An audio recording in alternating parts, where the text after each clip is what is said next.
Part ওয়ানে তো তোমাদের দেখিয়েছিলাম যে রেডে আমরা এতগুলো শেড কেটে মানে এতগুলো স্ট্রিপস কেটে নিয়েছি। আমরা সেম প্রসেসে হোয়াইটেও সেম প্রসেসেই করবো, সেম প্রসেসে স্ট্রিপসগুলো কেটে নেবো। এই গেছো কিভাবে স্ট্রিপসগুলো কাটতে হবে।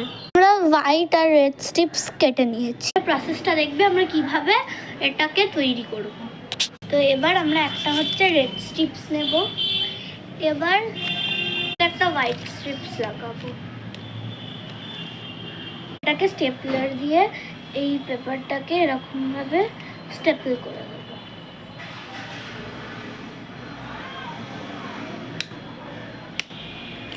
দেন ওপরে যে এক্সেস পার্টটাকে আছে ওটাকে আবার আমরা একটা রেড পেপার নেব, রেড স্ট্রিপস নেব, পেপার না রেড স্ট্রিপস নেব।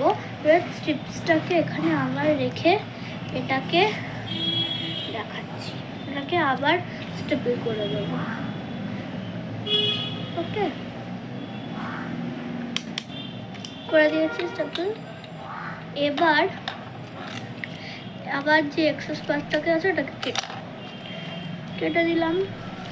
এবার এই রেড পেপারটাকে একটু এরকমভাবে ফোল্ড করতে হবে, দেন এই পেপারটাকে এরকমভাবে ফোল্ড করতে হবে।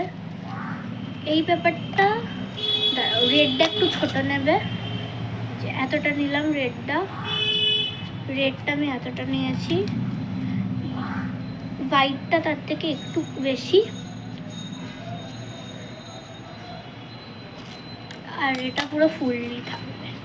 এবার এইটা এরকমভাবে এইটাকে এরকমভাবে উপরে তুলবো, এখানে স্টেপল করে দেবো। আবার এটাকে এরকমভাবে উপরে তুলবো, স্টেপল করে দেবো।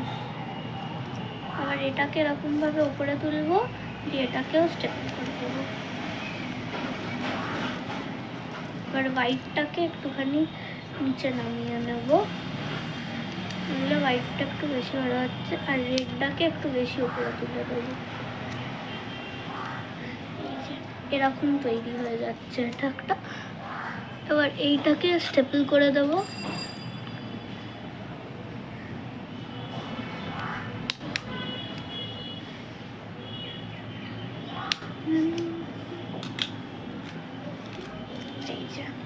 এরকম জিনিসটা তৈরি হবে। আর এই যে রেডটা এক্সেস বেরিয়ে আছে এটাকে এরকমভাবে কেটে দেবো।